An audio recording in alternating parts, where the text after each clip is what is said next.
মানিকপুর গ্রামে এক অনাথ পরিবার বসবাস করত। তাদের দিন খুলে কেউ ছিল না। তারা দুই বোন এবং এক ভাই একসঙ্গে থাকতো। বড় বোন এবং ছোট বোন দুজনেই একসঙ্গে গ্রামে সবজি বেচে তারা নিজেদের সংসার খুব কষ্টে চালাতো। সবজি লাগবে, সবজি নিয়ে যাও, সবজি টাটকা টাটকা সবজি, মাত্র 20 টাকা কিলো করে সবজি নিয়ে যান, সবজি। তোমাদের সবজিগুলা দেখে খুবই টাটকা টাটকা লাগছে, কিন্তু সবজিগুলার ভিতরে পোকা হবে না তো?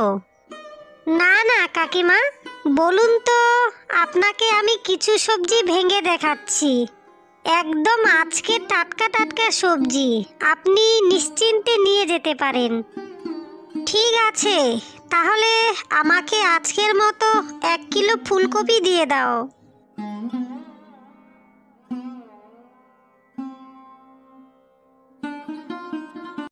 ময়না 1 কিলো ফুলকপি মেপে দেয়, আর ওই দুই মহিলা সেখান থেকে চলে যায়। এভাবে টিয়া ও ময়না দুই বোন সারাদিন সবজি বিক্রি করতে থাকে। ঠিক তখনই এক ভদ্রলোক টিয়া এবং ময়নাকে এসে বলে, বোন, আমার কাছে আজকে কোনো টাকা পয়সা নেই। আমার ছেলে 2 দিন হলো কিছুই খায়নি। ভগবানের কৃপা হবে যদি তোমরা আমার ছেলের জন্য কিছু খেতে দাও। এ কি, আপনি দেখতে পাচ্ছেন না আমরাই কত কষ্ট করে সবজি বিক্রি করছি? আমাদের কাছে কিছু নেই এখন, আপনি এখান থেকে যান বলছি। টিয়া, বড়দের সাথে এমন ভাবে কথা বলে না বোন। ওনাকে দেখে মনে হচ্ছে উনি অনেক দিন ধরে কিছুই খায়নি। দাদা, আপনি একটু দাঁড়ান, আমাদের কাছে তো টাকা নেই, তবে হ্যাঁ, আমি আপনাকে কিছু সবজি দিচ্ছি। আপনি সেগুলা নিয়ে বাড়িতে যান আর আপনার ছেলেকে রান্না করে খাওয়াবেন।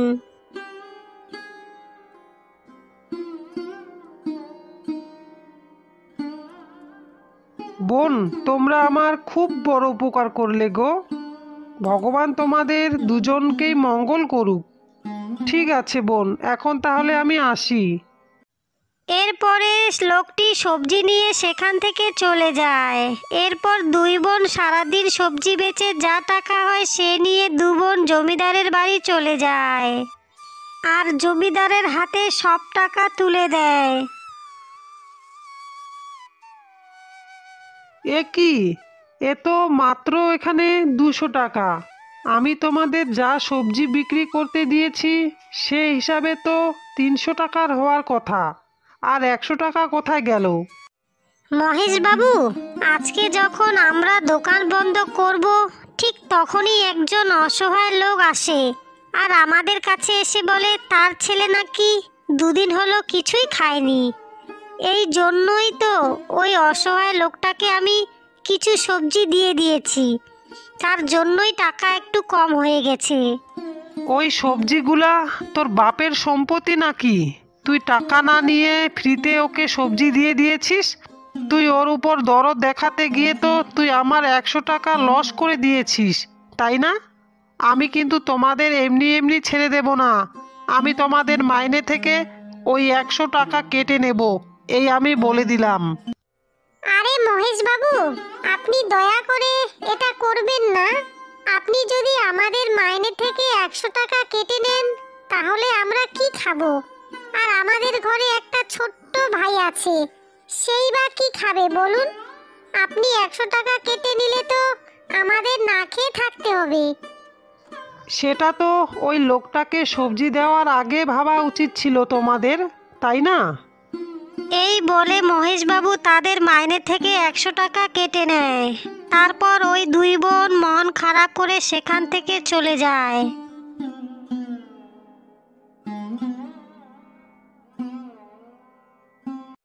দিদি দিদি, তুমি কি জানো আজ আমার স্কুলে কি হয়েছে? আজ আমার স্কুলের টিচার আমাকে ক্লাসে বসতেই দেয়নি। কিন্তু কেন পুচকু? দিদি, তুমি আমার স্কুলের ফিস এখনো জমা দাওনি, তাই জন্যই তো টিচার আমাকে বলেছে যে 2 দিনের মধ্যে আমার ফিস জমা না দিলে আমাকে নাকি ওরা স্কুলে বসতেই দেবে না। এমনকি আমাকে স্কুল থেকে বেরও করে দেবে বলছে। কিন্তু পুচকু, আমি এই 2 দিনের মধ্যে তোর স্কুলের ফিস কোথা থেকে দেব? আবার ঘরে তো খাবার মতো কিছুই নেই। আমি বুঝতে পারছি না এখন আমি কি করব। দিদি, তুই যদি এমনভাবে সবাইকে সাহায্য করতে থাকিস তাহলে ওর ফল আমাদের 3 জনের কাছে এসেই পড়ে। তুই সবসময় অন্যজনকে সাহায্য করিস, তার জন্যই ওই মহেশবাবু আমাদের মাইনে থেকে প্রত্যেকবার টাকা কেটে নেয়। এই জন্যই তো না আমরা ভালোভাবে কিছু খেতে পারি, আর না পুচকুটাকে ভালোভাবে পড়াতে পারি। আর আজকে যদি আমাদের বাবা মা এই দুনিয়াতে বেঁচে থাকতো তাহলে তোর জন্য আজকে আমাদের এমন দিন দেখতে হতো না। নিজের ছোট বোনের মুখে এমন কথা শুনে ময়না খুব কষ্ট পায়। ময়নার বাবা মা মৃত্যুর 4 বছর আগে একটা অ্যাক্সিডেন্টে তারা দুজনেই মারা যায়। তারপর থেকেই এই 3 ভাই বোন একেবারেই অনাথ হয়ে গিয়েছিল।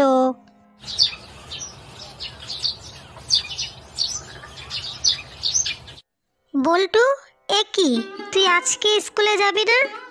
দেখ 8টা বেজে গেছে, স্কুলে যেতে হবে তো, তাড়াতাড়ি এখন উঠ। দিদি, তুমি মনে হয় ভুলেই গেছো, স্কুলে গিয়ে আমার কি লাভ হবে? যখন টিচার আমাকে ক্লাসে ঢুকতেই দেবে না, তাহলে স্কুলে গিয়ে আমি কি করব বলো? বল্টু ভাই আমার, আমি বলছি আজকে তোর স্কুলের টিচার তোকে স্কুল থেকে একদমই বের করে দেবে না, আর তোকে স্কুলেও ঢুকতে দেবে।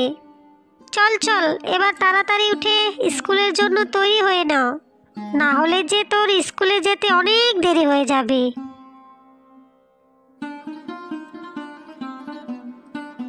ময়নার কাছে তার মায়ের দেওয়া একটা সোনার মালা ছিল, বলা যেত শেষ সম্বল ছিল। নিজে ভাই বোনেদের কথা ভেবে ময়না সেই মালাটা কখনো নিজের থেকে আলাদা করেনি, কিন্তু তার ভাইয়ের পড়াশোনা যাতে নষ্ট না হয় সেই কারণে সোনার মালাটা সোনার দোকানে গিয়ে ময়না বিক্রি করে দেয়। আর তখনই ওই টাকাটা নিয়ে ময়না বল্টুর স্কুলে জমা দিয়ে আসে। কিন্তু ময়না এই ব্যাপারে তার ভাই বোনকে কিছুই বলেনি। আর ময়নার মনটা অনেক বড় ছিল, সে যখন যা পারত গরিব অসহায়দের সাহায্য করত, কিন্তু সাহায্য করার ফল সে খুব তাড়াতাড়ি পেয়ে গিয়েছিল।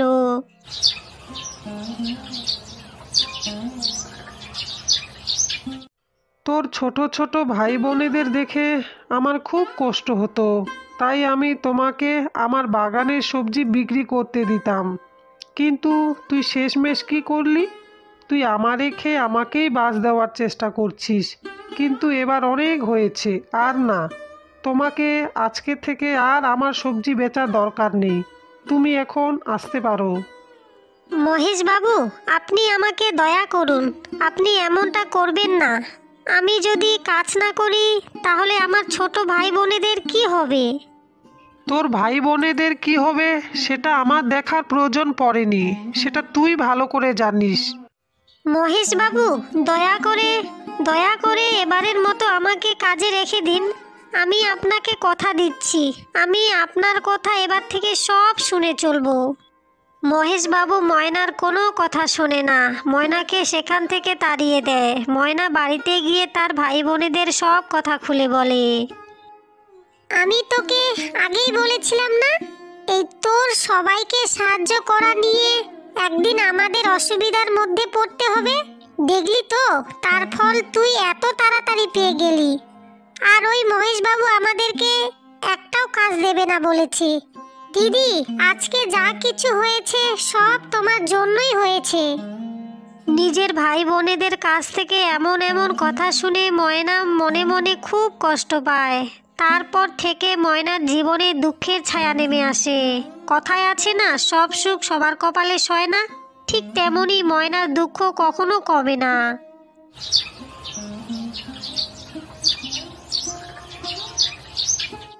ঠিক পরের দিনেই সকালে ময়নাদের বাড়িতে বাড়ির মালিক চলে আসে। মানিক বাবু, আপনি তো আমাদের কষ্ট একবার বোঝার চেষ্টা করুন। আমাদের 2 বোনের কাজটাও চলে গেছে, এখন এই সময় আমরা আপনার টাকা কিভাবে দেব? আরে বাবা, আমি কি তোমাদের জন্য অনাথ আশ্রম খুলে রেখেছি নাকি যে তোমাদের এমনি এমনি ফ্রিতে আমার বাড়িতে থাকতে দেব? মানিক বাবু, আপনি দয়া করে আর কিছুদিন আমাদের এখানে থাকতে দিন। আমরা দু বোন কিছু কাজ পেলেই আপনার টাকা সব শোধ করে দেব। শুধু আমাদের কিছুদিন সময় লাগবে। ঠিক আছে, ঠিক আছে, আমি তোমাদের কিছুদিনের জন্য এখানে থাকতে দিতে পারি। তবে হ্যাঁ, আমার কিন্তু একটা শর্ত আছে। তোমরা দু বোন এক এক রাত আমার সঙ্গে কাটাবে। যদি আমার কথা মানতে পারো তাহলে তোমরা যতদিন ইচ্ছা এই বাড়িতে থাকতে পারো। ময়না মানিকবাবুর কথা শুনে ভীষণ পরিমাণে ভয় পেয়ে যায়। তাই সে আর কিছু না ভেবে মানিকবাবুর বাড়ি থেকে ভাই বোনেদের নিয়ে বেরিয়ে পড়ে।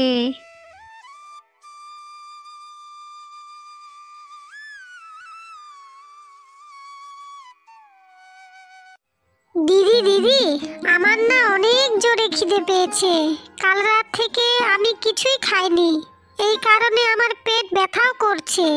আমি আর থাকতে পারছি না দিদি, আমাকে তাড়াতাড়ি কিছু খেতে দাও। দিদি, আমারও খুব জোরে খিদে পেয়েছে, তুমি আমাকেও কিছু খেতে দাও। ঠিক আছে রে বোন, আমি এখনই আসছি। তুই বরং ভাইয়ের একটু খেয়াল রাখিস। দিদি, তুমি কোথায় যাবে? জানি না রে বোন, ওইদিকে গিয়ে একটু দেখি কোথাও খাবার পাওয়া যায় কি না। এই বলে ময়না খাবার খুঁজতে বেরিয়ে পড়ে, কিন্তু ময়নার কাছে কোনো টাকা না থাকার কারণে কেউ তাকে কোনো খাবার দেয় না। ঠিক তখনই রাস্তার ধারে যে নষ্ট জিনিসপত্র ফেলে দেওয়া হয় সেখান থেকে ময়না কিছু পাউরুটি দেখতে পায়। সেটা নিয়ে ময়না তার ভাই বোনেদের কাছে চলে যায় আর তিন ভাই বোন মিলে খেতে শুরু করে। তারপরে খাবার খাওয়ার পর হাঁটতে হাঁটতে সন্ধে হয়ে যায়। তারা একটা গাছের নিচে গিয়ে তিন ভাই বোন কোনো মতে শুয়ে পড়ে।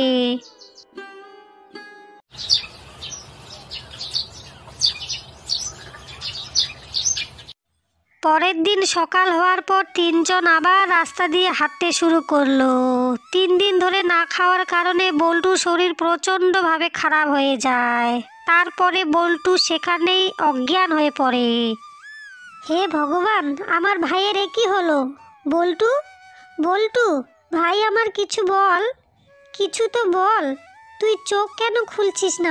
বল্টুর এমন অবস্থা দেখে দু বোন ভীষণ পরিমাণে ভয় পেয়ে যায়। তারপর সেখানেই এক বুড়িমা তাদেরকে দেখে সেখানে চলে আসে। এ কি, তোমরা দু বোন এমন ভাবে কাঁদছো কেন? কি হয়েছে তোমাদের? দেখো না বুড়িমা, আমার ছোট ভাইটার চোখ খুলছে না। আমার ভাইয়ের যে কি হলো? এইসব কথা শুনে বুড়িমা তার ঘর থেকে এক গ্লাস জল এনে বল্টুর চোখে মুখে ছিটিয়ে দেয়। ঠিক তখনই বল্টুর জ্ঞান চলে আসে। ভাই, ভাই তুই ঠিক আছিস তো? ভাই তোর কি হয়েছিল? বুড়িমা, তোমাকে অনেক অনেক ধন্যবাদ। না জানি তুমি আজকে না থাকলে আমার ভাইটার কি হতো। তুমি সেই মেয়ে না যে আমাকে একবার তোমার সবজি দিয়ে সাহায্য করেছিলে? ওই দিন আমি খুব ক্ষুধার্ত অবস্থায় তোমার কাছে গিয়েছিলাম, আর তুমি তোমার কথা কিছু না ভেবেই তোমার সবজি আমাকে দিয়েছিলে। কিন্তু বুড়িমা, আমার তো সে কথা কিছুই মনে পড়ছে না। অনেক দিনের পুরনো কথা তোমার, তাই তুমি ভুলে গেছো, কিন্তু আমি কিছুই বলিনি। কিন্তু মা, তোমাদের চোখ মুখ দেখে তো আমার মনে হচ্ছে তোমরা কয়েকদিন ধরে কিছুই খাওনি। তোমরা এখানে একটু দাঁড়াও, আমি এখনই আসছি। এই নেও, আমার কাছে কিছু টাকা আছে, আর এই টাকাটা নিয়ে তুমি বাজারে গিয়ে কিছু খাবার নিয়ে এসো।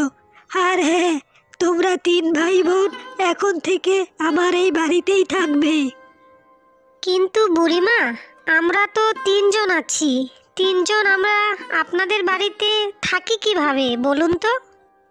জানি রে মা, আমার কোনো অসুবিধা নেই, আমি এই ঘরে একাই থাকি। তুমি একদিন আমার জীবন বাঁচিয়েছিলে, আর আমি তোমার জন্য এইটুকু করতে পারবো না?